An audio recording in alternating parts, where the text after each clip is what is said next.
Friends come in all sizes, that's a fact, it's true. All the colors of rainbow from mauve to blue. So remember kids, friends come in all sizes, yes they do. And here on the screen we have a small sample of the humor presented and featured in the film. And you can clearly see that the shape of it is, what is it? I don't know. It's a rocket! It's a spaceship, Bobcat Goldthwait. I think it was the animal from the police academy. You remember talking like this? Meet Randolph Smiley. He once was rich. He once was famous. And he once was sane. Robin Williams, Edward Norton, Danny DeVito, Catherine Keener. What does it all mean? Death to Smoochy. Hello guys, I hope you're well. Welcome back to my channel called Blast and the Past. And this time around I have a DVD review of the film Death to Smoochy from 2002, starring Robin Williams and Edward Norton, and directed by Danny DeVito. It's a very underappreciated black comedy, and trust me, you are in for quite a ride when you decide to watch it.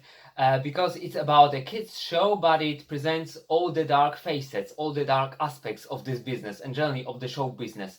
And this is a very interesting take on this formula. So what happens behind the scenes, and it's worth checking out. So not everything is black and white only. There are different shades of grey. And trust me, it's worth watching, it's worth revisiting, and it has been largely forgotten, unfortunately, but it shouldn't have been, because I think that it deserves much more recognition than it initially got. And I think that it has developed some kind of a cult following since its premiere, but let me not get ahead of myself for now. So buckle up, get ready for the ride, you may want to grab some popcorn if you feel like it, and let's get the ball rolling, shall we? Hello, little nipple nibbler. The rhinos are nutsy. Before I dig deeper into the details regarding the plot, etc., so let me put in my 2 cents on the film. And actually, I'm a big fan of this motion picture because I've seen it several times, and I'm so astonished, I'm so surprised with the negative reception it got during its premiere, because Roger Ebert, to me infamously, he gave it half a star out of 4. So he completely disliked it, and maybe he even listed it as one of the worst films of 2002. So to me it's unimaginable, it's incredible, it's mind-blowing that he had such a low opinion of that. He held that film in such a low esteem, because to me really it's a great combination of this black humor, the irony and the show business, presenting it behind the scenes, all the dirty, the murky stuff of that. Shut up! This is my show. What people do to be famous, to have their 15 minutes of fame, and even what happens to the good people, to those who have lofty ideas and they get stuck somewhere in between, and they start also maybe absorbing this negative atmosphere, to call it this way, the negative vibes a little bit. So that's why I guess that in the world of politics is similar. So even if somebody has good intentions, so the road to hell, the way to hell is paved with good intentions. So I think that it shows something similar. Anyhow, so I think that the film is funny, there is some criminal element to that, there is a nice plot, the development is very interesting and engrossing. I never get tired of watching it, to me it never gets old. I must have seen it already 3 or 4 times, if not more, and I will keep coming back to it. So you have to remember that it has some darker scenes, that's for sure, so it's not for kids. Although we have this figure of Rainbow Randolph, played by Robin Williams, but he's a broken down and depressed and a greedy man. So you have to take that into account, that his private persona is way different from his public one. But isn't it what the showbiz is about, after all? That you create a persona, you put on a mask, and then you pretend. And you pretend in real life, you pretend on stage, you pretend everywhere, and then you don't know what your true identity is. But anyhow, coming back to that, I also like the directory of Danny DeVito, how skillful of a director he was and he is, although right now he doesn't direct too much, I'm afraid. But back in the day, there was the film The War of the Roses and some other flicks. Matilda, a very good also family comedy, family film with some grittier, darker undertones. But in this case, he went all the way. No matter how small, Matilda. So that's a shame that the film was not critically welcomed and it wasn't a big box office success. Actually, it was a fiasco, a debacle. Anyhow, I would strongly recommend it to you as one of my favorite films. I don't know whether it's like top of the top, but definitely it is somewhere there. And just the sheer fact of me coming back to it every now and then, so it has to speak for itself, I hope. So once again, please remember, give this flick a chance because I think it's definitely worth it. Save the rhino. Thank you very much, sir. Save the rhino. And at the very beginning of the film, you have this theme song which goes a little bit like this. Friends come in all sizes, that's a fact, it's true. All the colors of rainbow from mauve to blue. And this is really great because it's so catchy, just like this Baby Shark, for example. So if I could have it, I would have it, the whole version, the whole of it, but I don't think that it's available. Maybe on YouTube, but it's straight from the film. So not like a soundtrack per se, not a singular clip, unfortunately, not like the full song. Because if it were available, I would download it, I would have it in my collection because it's really so catchy, it's such an earworm that once you listen to it, once you hear it, you can't get it out of your head for some reason. So remember kids, friends come in all sizes, yes they do. Friends come in all sizes. That's a fact, it's true. All the colors of rainbow from mauve to blue. Now let me read out a short plot summary. This time it was prepared by Monkey King MA and is featured on the IMDb website. Fired in disgrace, kids show host Randolph Smiley finds himself out on the street, while his replacement Sheldon Mopes finds himself on the fast track to success with a new hit show as the proud purple rhino Smoochy. But things take a turn for the worst when Sheldon finds out that some of the people that he works with and some he doesn't know he's working for are all in it for the money. Meanwhile, Randolph is slowly turning insane with his only thoughts focusing on killing Smoochy and getting back to his life of luxury. Props to Monkey King MA.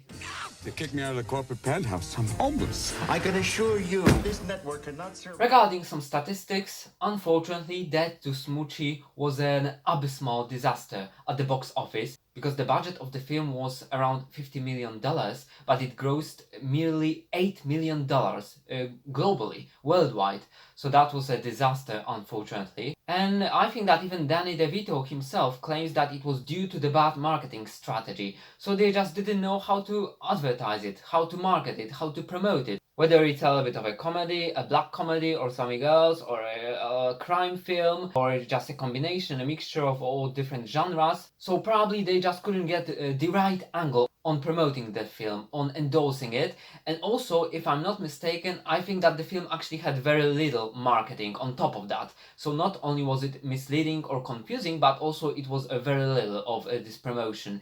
And this is the key factor. If you want your film to be successful, you have to constantly draw people's attention to that and make sure that they know that it's coming. KidNet Television proudly presents America's favorite kid show host, Rainbow Randolph! And in this case, it flew completely under the radar because I think that despite the great cast, Robin Williams, Edward Norton and also Danny DeVito in one of the minor roles and also as the director at the helm of the project, despite all of those big names, so it flopped. So I think that just people were not aware of it. And then it hit the video market, but slowly I think that it has started gaining a cult following later on.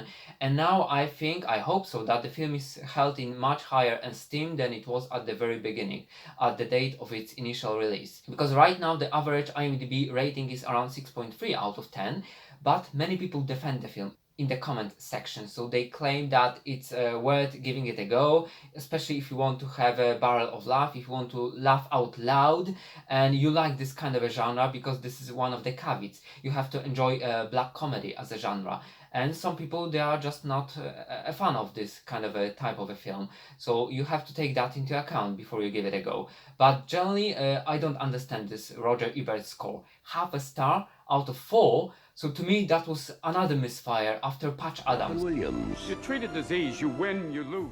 Patch Adams. He gave it maybe 1.5 stars out of 4. So to me, it was another wrong call on his part. But generally, of course, he was a renowned critic, so you have to give him props for his career and for all the good decisions that he made. But in those two cases, I don't see eye to eye with him, that's for sure. I have a completely different opinion. That's why I'm here, to keep defending the underdogs, the films which were not appreciated at the time of their releases, and I would like you to give them the second chance. Because sometimes they are worth rediscovering, and as you can see on the IMDb website, many people agree with me that definitely, if you have never even heard of Death to Smoochy, give it a go. Try it out. What do you have to lose? It's a short film anyway, so even if it's not to your liking, so you won't waste 2 hours of your precious time or even more so, because it's over 90 minutes, I think, a little bit. But I'm sure of it that if you are a fan of Robin Williams, so at least you will appreciate his unusual, atypical role. That's almost a guarantee. Despise you. Big bucks to bring this Smoochy story. At this point, let me just quote the beginning of Roger Ebert's review of Death to Smoochy. Only enormously talented people could have made Death to Smoochy. Those with lesser gifts would have lacked the nerve to make a film so bad, so miscalculated, so lacking any connection with any possible audience. To make a film this awful, you have to have enormous ambition and confidence, and dream big dreams. To be honest, I don't know, but maybe I'm just too stupid to grasp the essence of Roger Ebert's review, but I've read it 2 times just to make sure, and I don't see any real argumentation in terms of the really bad low score. 0.5 star out of 4, and it doesn't convince me completely, the text. So I think that he had better in his career. I don't know, maybe he had a bad day, so it happens that generally it's a very volatile profession, because if you are in high spirits, in a good mood, so you may rate a given film much better than you normally would have. So maybe that was the case, I have no idea. But the arguments, they don't convince me, because I don't see any substantial ones, any real vices. So just he claims that it is bad and nothing works, more or less, give or take, along the lines, and that's it basically. So apologies, shout out to Roger Ebert, obviously. What are you doing? That's a picture-in-picture. Because, like I said, he was a reputable critic, a professional in his profession, in his art, in his trade. However, in this case, I can't agree with him. I simply cannot. Because in my books, Death to Smoochy is worth recommending, and it's worth seeing. And it's 3 out of 4 stars, if not more, that's for sure. Because it takes chances. It is chic enough to be bold. And in this case, so it was worth it, just playing with the formula. So having a kids show presenting the darker side of it. So this is something unheard of. So you have this figure, this character of Rainbow Randolph, played by Robin Williams. And then he is replaced by Smoochy, who is a parody of Bernie. You remember that show for kids? From the 1990s, I guess. Well, nigga, you gonna be at the function, bruh? I don't think so, Barney. That purple dinosaur, or whatever that creature was, it makes fun of that character, that creature. It mocks that thing, that dinosaur. And that's why I love this kind of a genre. When the directors, they are not afraid of crossing the boundaries, of going all the way with the parody, with the satire, with their cynicism, as long as it's still in a good taste. And in this case, I think that all the elements are there. The directory, the budget, $50 million, so it was no small affair, that's for sure. The acting, the casts, so I have no idea what his beef with this film was, really. I respect Roger Ebert, but on this one point, or maybe on 2, like with Patch Adams, I simply cannot agree with that. But this is just me, this is my opinion. Maybe I'm just too stupid, too dumb to get the essence, the gist of the review. If you think that Roger Ebert offers convincing arguments in his text, please let me know in the comment section below. What's up? Also, a fun fact is that I remember that in 1991 there was another underappreciated and completely forgotten flick called Shakes the Clown. So it was about the titular clown who is unhappy with his job, who is disgruntled, who is down on his luck. He's a drunkard, if I remember correctly, and he has to put on a show for kids every single day. So you can imagine how disastrous it is for him and for the kids, especially. I feel sorry for them already. And actually I saw it because it has been released by Mill Creek on Blu-ray, and that was a pretty interesting choice for a film, to be honest. Go flick, wait. Here I come! Ready or not! in the Citizen Kane of alcoholic shakes the cloud. Because I think that few people had heard of it before the release on Blu-ray on this format, and I remember that I was having fun. And Robin Williams actually had a cameo, I remember now, in Shakes the Clown, and the film was directed by Bobcat Goldthwait, so maybe it doesn't ring a bell, the name. However, probably you recognize this character, this strange one. I think it was the animal from the Police Academy. You remember talking like this? Thank you very much. I found a lot of really nice bargains here. I think that in real life he's just a normal person, an ordinary guy. However, he's also a pretty good director, because later on he directed Robin Williams in the very underappreciated film World's Greatest Dad. And this is a very good drama, with some plot twists along the way.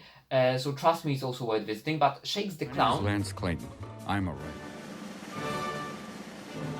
Just shout out to Bobcat Goldthwait, because it also plays with the formula, it presents the darker side of the profession, and generally I think that people are afraid of clowns, they don't hold them in high regard, and this film shows exactly why. Their private lives, most of them are drunkards, at least in this film.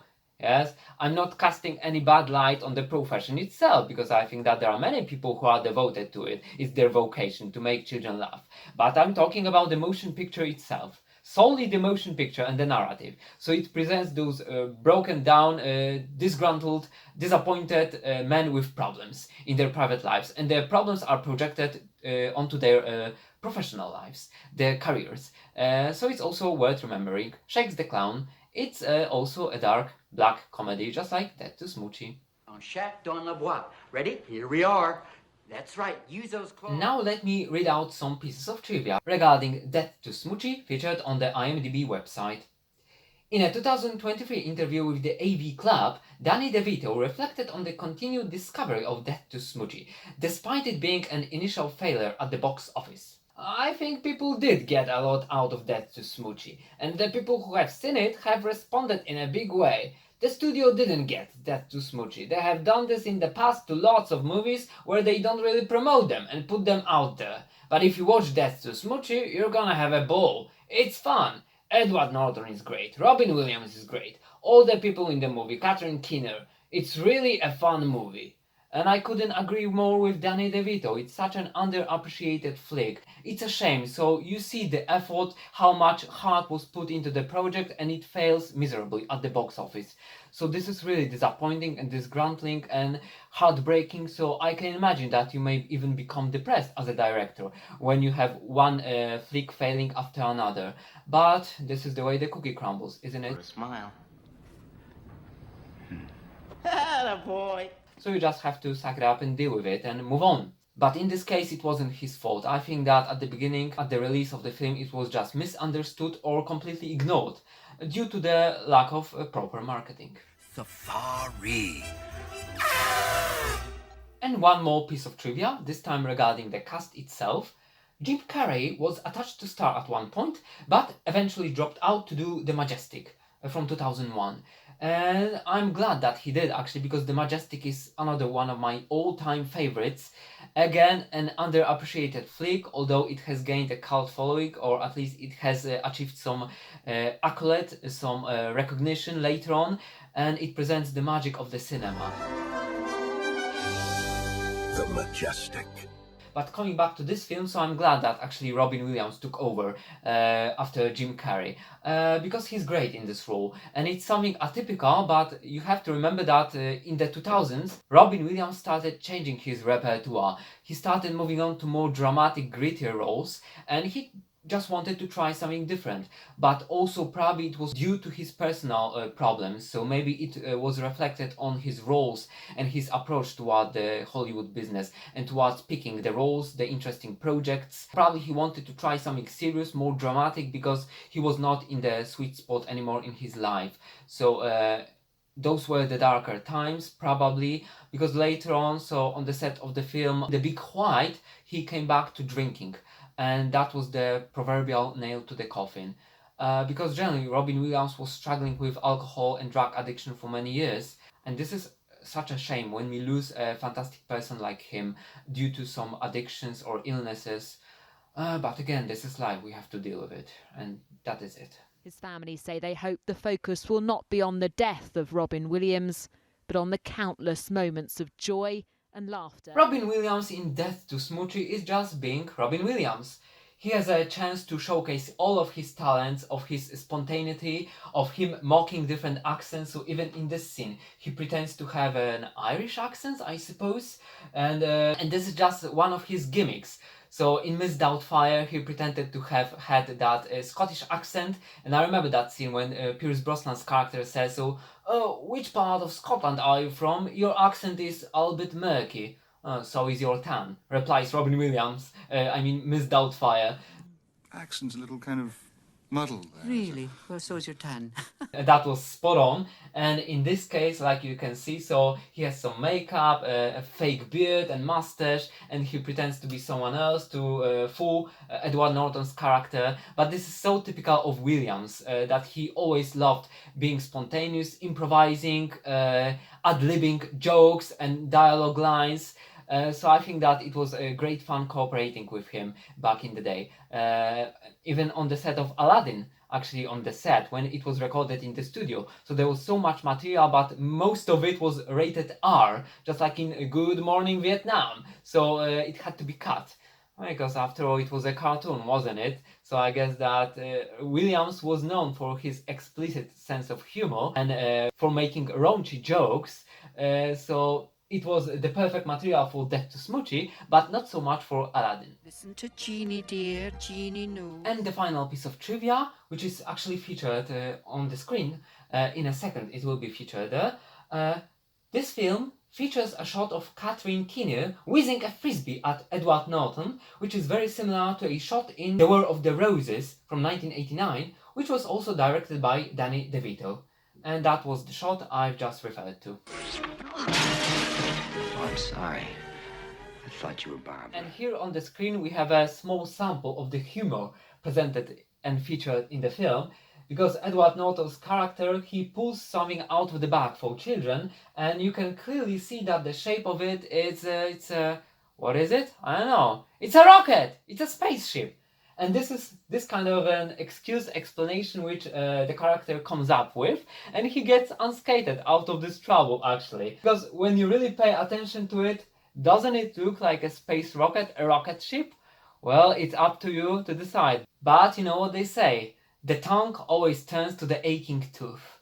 So it depends on your interpretation. But obviously it is a space rocket, a rocket ship, or whatever you call it, right? Isn't it? Very briefly about the cast, it's unimaginable how this film could have flopped, because when you think about it, Robin Williams in the main role, together with Edward Norton, Danny DeVito in a smaller part behind the camera, also big budget, so it has everything on paper, all the makings of a good film. It can't have possibly flopped, but it did at the box office, alas.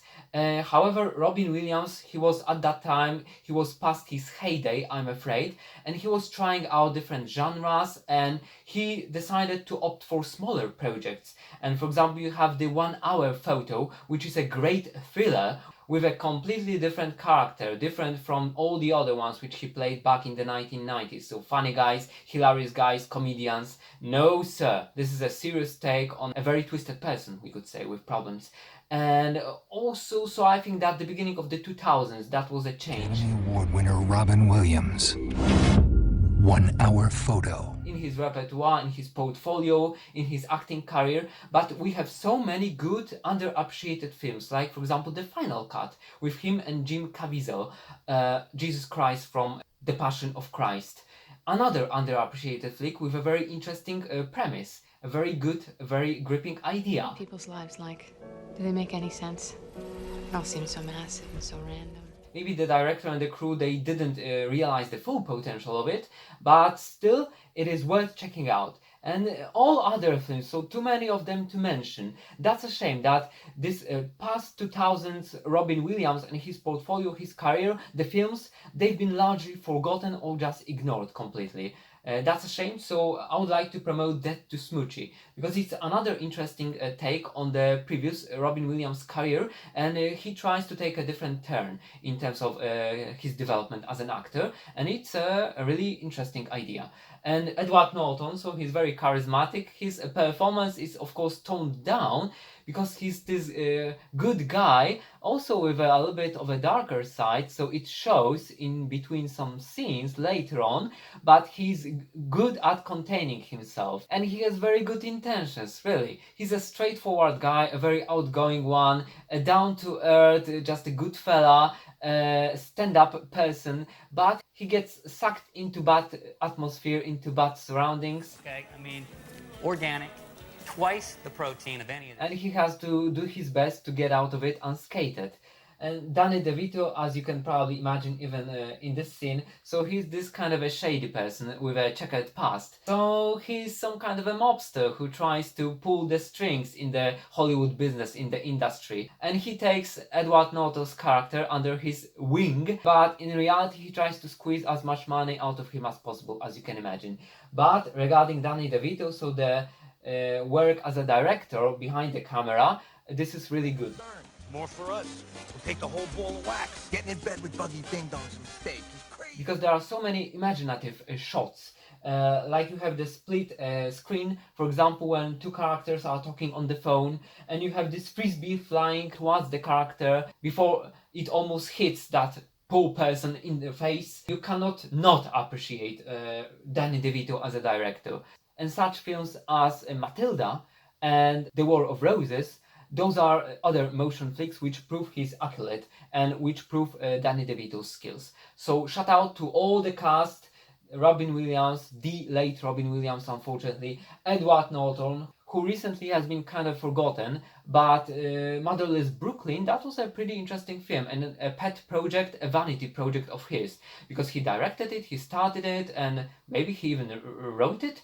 He prepared the screenplay, and that was a good film, but it was a little bit offbeat, not mainstream cinema, because the budget was lower, it flew under the radar, maybe it didn't get the full distribution. You got a head just like mine.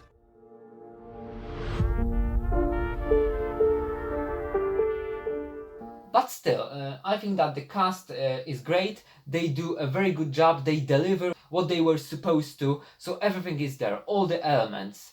So I really have no idea who could complain about this film, who could have some reservations against this film, unless somebody is just an avid opponent of this kind of a genre, so a black comedy. So then it's easily understandable that if this genre, if this type of motion pictures is not your cup of tea, then even such a good, interesting position like this will not convince you to change your mind.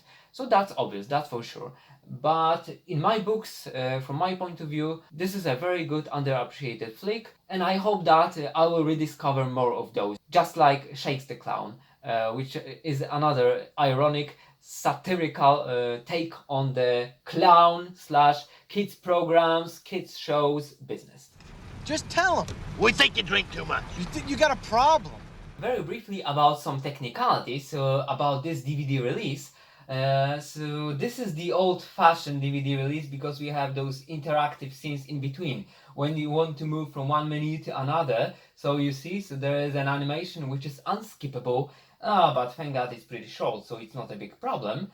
However, it's filled to the brim, the disc, with special features, so many of them, and deleted scenes and extra footage, deleted scenes, some interviews, behind the scenes documentary, so this is fantastic. This is a treat for the real fans, and I'm a fan of bloopers and outtakes, and here we've got them also. So to me, I usually do not watch the extras, but in this case, in terms of some bloopers, outtakes, funny scenes, montages, so I'm in for that. And I watched them and it was kind of funny because Robin Williams, you can imagine that he was wild at that time, because Robin Williams was in his element, definitely. Maybe he was a little bit past his arguable prime, however he still delivered in terms of spontaneous jokes and quisps and all that, the comments, the remarks, so you can find some glimpses of that in here as well. DVD. Choose from many additional features.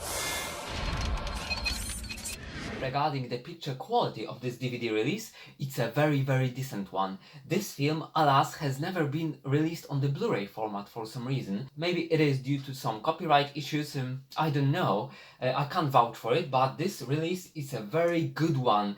And even in this scene, it is a colorful one, at least the setting in this case, because generally it's a black comedy, so later on it gets much darker and gloomier, that's for sure, but the colors for a standard DVD release, they are really good. And generally the picture quality, I mean the sharpness, the clarity of the picture, this is a very good level of a DVD release. As you probably have gathered already by watching my channel, so I've become a big fan of DVDs again.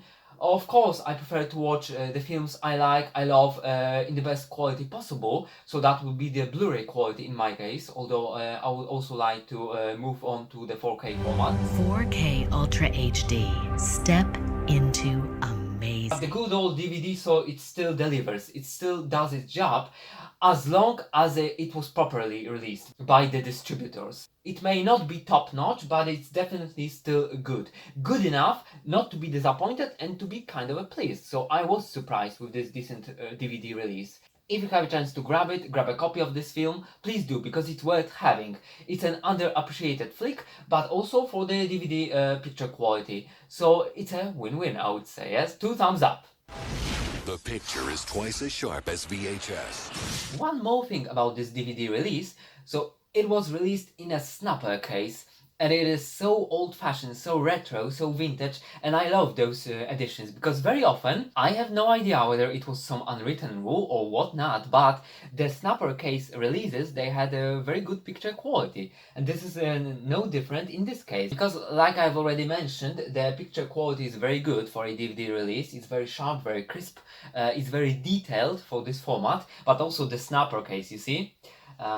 It's nice here, this cardboard cover, and inside you have the list of the chapters, and on the back also the description, right, this very vintage style, but you also have so many subtitle options, and I've become a fan of the German language because I decided to take up studying it in my free time, and that's a pleasure when you may watch a film in English with some foreign subtitles, like the German ones.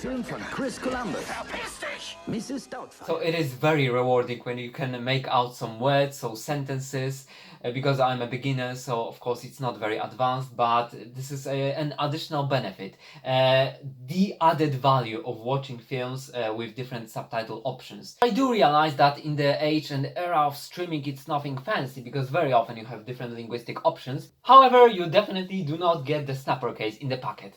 And in this case, so you can see how beautiful it is generally. So I'm a fan, I'm a sucker for those old releases, and especially that the picture quality, you may almost vouch for it. I don't think that I have ever encountered a very bad, like abysmal, disastrous DVD snapper case release in terms of the picture quality. So I think that that's one more argument for collecting good old DVDs. Ein oder zwei Tröpfchen. Möchten Sie vielleicht noch ein? Oh, schon geschehen. As always, guys, thank you very much for your attention. I hope that you have enjoyed my review of Death to Smoochy, a pretty underappreciated flick from 2002.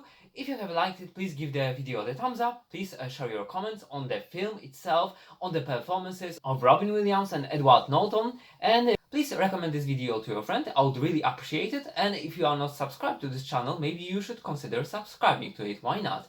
Let's give it a go. So once again, thank you very much for your attention, and I hope to see you guys next time. I will catch you up later. Cheers. Bye.